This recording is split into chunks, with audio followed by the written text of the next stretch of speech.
এই জন্য একটা জিনিস মানে বাদ পড়ে গেছে, আমি আসলে নাটক লিখি। এটা দুঃখ লাগে খুব আমার, বাংলাদেশের যে কিছু অমর সৃষ্টি, ক্যারাম, কবি, বাইসাইকেল, ভূগোল, এফডিসি, আর কয়টা নাম বলবো, নো কোশ্চেন নো অ্যান্সার, আরও সব the football, for the football, by the football, যেটাই খালেদ ভাইয়ের সঙ্গে খসরু প্লাস ময়না, খায়রুল বাসার খসরু প্লাস ময়না, আমি বলতেছি যে এরকম অসংখ্য কাজের যে লেখাটা সম্পূর্ণ আমার। কিন্তু আমি দেখছি অভিনয় এমন গ্রাস করছে যে নির্মাতা এবং নাট্যকার, আমাকে আর কিছু না, নাট্যকার বললেই আমি খুব বেশি অভিভূত, ওইটা আমার মনে হয় যে প্রথম, হ্যাঁ আমার ক্রিয়েট লাগে ওটা। তো সেটি যখন থাকে না তখন একটু অস্বস্তি ফিল করি। তো এই সাংবাদিকদের সামনে পুনর্বার বললাম যে যে ক্যারাম লেখার পরে যে মোশাররফ করিম ক্রিয়েট হলো বাংলাদেশে, এবং এটি আমার খুবই ভালো লাগার ব্যাপার যে এরকম খসরু প্লাস মায়নায় মার্জুক রাসেল যখন ফেল করে বারবার, ওই চরিত্রটা কিন্তু আমি ম্যাট্রিক বারবার 5বার ফেল করছিলাম। তো জীবন ঘনিষ্ঠ যে জায়গাটা, যে এই নাটকের নাম ইরার পদ্ম, নামটা একদম ভাল লাগে নাই আমার ব্যক্তিগতভাবে। আমি বলছি এবার কী নাম, মানে কই থেকে কে নাম, আমি যে নামগুলো চিন্তা করি বিবেচনা করি তার সঙ্গে সাংঘর্ষিক লাগে। আর পদ্মা মেঘনা যমুনা এরকম টাইপের নাম লাগে, কিন্তু ইরার পদ্ম আমি, আমার এখনও পছন্দ হচ্ছে না। এবার কেমন নাম, মানে একটু ঘুরে ফিরে যেতে হয়। যাই হোক, যেহেতু সাধন এমনই একজন ডিরেক্টর, মানে আমি যেটুকু বুঝেছি ও অন্যান্য ডিরেক্টর থেকে আলাদা। এই জন্যই আলাদা যে ও আমার সঙ্গে যে আচরণ করছে, যেভাবে কথা বিনিময় করেছে, তখন বুঝতে পেরেছি যে এ একটা ভালো কিছু করতে চাচ্ছে। আমার ব্যক্তিগত জীবনে অভিনয়টাকে আমি আসলে পাইনি, এখনও পর্যন্ত পাইনি। কখনো কখনো একটা দুটো ক্যারেক্টার পেয়ে গেছি, যেমন 420 যে জহির ভাইয়ের ক্যারেক্টারটা, পলিটিক্যাল যে ক্যারেক্টারটা আমি পেয়েছিলাম, ওই ক্যারেক্টারটার মধ্যে আমার একটা নিজের একটা দারুণ একটা ইনভলভমেন্ট আছে, যে আপনারা নিশ্চয়ই একটা সংলাপ জানেন যে আমি রাজনৈতিক নেতা, আমি একটা বক্তব্য দিচ্ছি এবং সেটা কিছুটা ইম্প্রোভাইজ হয়ে যায়। এই কথাটা যে আমার এক একটা কর্মী হচ্ছে রয়্যাল বেঙ্গল টাইগার, এরা মানুষ খায় না, তাহলে কি খাই, মানে সংলাপটা তো দিয়ে দিচ্ছি আমি, ইম্প্রোভাইজ কিন্তু ফারুকি ইয়েতে, মানে তার মনিটরে। বলে তুমি 2-4 সেকেন্ড স্টপ হয়ে গেছো কথাটা বলার পরে, আমার এক একটা কর্মী হচ্ছে রয়্যাল বেঙ্গল টাইগার, এরা মানুষ খায় না, তাহলে কী খাই, আমি তো সরকারি দলের তখন নেতা, তাহলে বললাম বিরোধী দল খাই।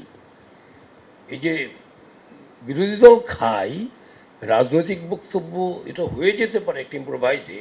আমি এখনও ভাবি আমার জীবনে যদি একটা ভালো সংলাপ যদি আমি তৈরি করে থাকি, এটা ইম্প্রোভাইজে হয়ে গেছে।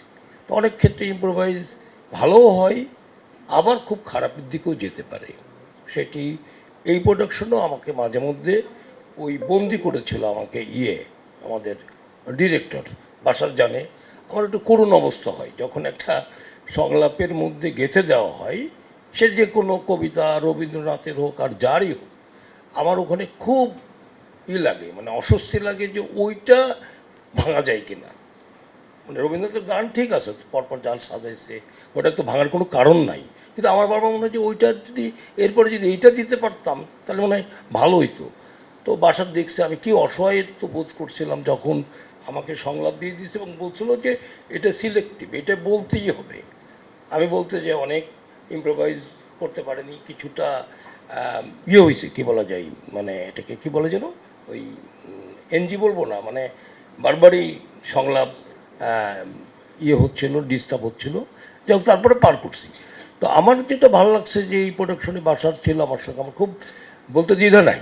আমি যখন বিশেষ করে ওই সময় ওর সেরা প্রোডাকশন জীবনানন্দের যে প্রোডাকশনটা আপনারা সবাই নিশ্চয়ই দেখেছেন, বনলতা সেন, খায়রুলের অভিনয় আমি দেখেছি, কারণ আমি নিজেও চিন্তা করতে পারিনি, মানে খায়রুলকে যখন ব্যক্তিগতভাবে দেখি আর যখন আমি চলচ্চিত্রটি দেখি, তখন এই লোকটি জীবনানন্দের মতন একটু গুরুগম্ভীর, এত কষ্টদায়ক একটা বিষণ্ণ, চাকরি বাকরি নাই, বাংলার রূপসী কবি, এই কীভাবে খায়রুল টেনে নিয়ে যাবে একটা, তারপরে তার বোর যে অত্যাচার, ওই যে কী নাম যেন মেয়েটার, লাবণ্য, আর ওই যে শোভনা, মানে এই তো, মানে কীভাবে খায়রুল এটাকে নিয়ে যাবে, আমি খুব অস্থির ছিলাম।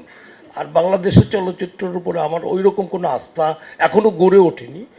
একেবারে সরি জয়রায়ন বা আলমগীর কবির আমাকে যেভাবে আন্দোলিত করেছে, পরেরগুলো এখনও আমি সিনেমা হলে ওই স্বস্তিটা পাই না। তো যার ফলে খায়রুলকে আমার এত ভালো লাগছে যে ও উত্তরণ ঘটিয়েছে। আমরা অনেক কিছুতে অস্বস্তিতে ছিলাম, এটা পার্সোনাল উজ্জ্বল থাকতে বলতে পারতাম, কিন্তু খায়রুল আমাকে বসিয়ে রেখেছে ওই কত ঘন্টা। আমি ধৈর্য ধরে দুইটি প্রোডাকশন খুব আমার কষ্ট হয়েছে, যে একটা রোদ আর একটা হচ্ছে বনলতা সেন, শেষ পর্যন্ত দেখছি। তো যাই হোক, আমি দেখেছি এবং বুঝতে পেরেছি বাংলা চলচ্চিত্রের একটা ভাষা তৈরি হচ্ছে, যেটি আমাদের জন্য পজিটিভ। ভালো থাকবেন। আর এইটি সাধনকে বলবো, সাধন যেটা বলেছে, আমাদের যে নাটকের দুরবস্থা, এত বাজে বাজে জঘন্য নাম এবং এত নিচে পড়ে যাচ্ছে, বলতে গেলে ঘৃণা লাগে যে এতটাই বাজে। তো তার মধ্যে থেকে হঠাৎ ভালো কিছু করতে পারলে, আর খালেদ ভাইদের মতন শিল্পপতিরা যদি রিয়েলি কিছু করতে চান, আমি তো আসি।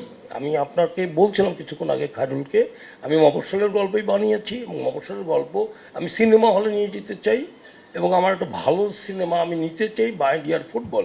অনেক দিন ধরে গবেষণা করছিলাম, যেটি আমি বিশ্বকাপের আগে যদি করে দিতে পারতাম, মোশাররফ বিট্রে করার জন্য কিছুটা এলোমেলো হয়ে যাই। যাই হোক, সব মিলিয়ে আমি চাইব আমাদের এই যাত্রা, এরার পদ্ম, আমার খারাপ লাগুক নামটা, কিন্তু এর যে পজিটিভ দিক, ভালো গল্প, এটি চলতে থাকুক। আর পরে আমাকে সাধনাকে বলে দেবে ইরার পদ্মটা কী আসলে। আমি এখনও মাথায় নিয়ে ঘুরতেছি ইরার পদ্ম কেন, মানে পদ্মর সঙ্গে ইরা কেন। তো এইটা আমি এখনও পর্যন্ত নিজে ক্লিয়ার হইতে পারিনি। মানে পদ্মা মেঘনা যমুনা শুনতে শুনতে বড় হয়েছি, এর মধ্যে ইরা ঢুকে গেল কী করে। সবাই ভালো থাকবেন এবং আমাকে ক্ষমা করবেন।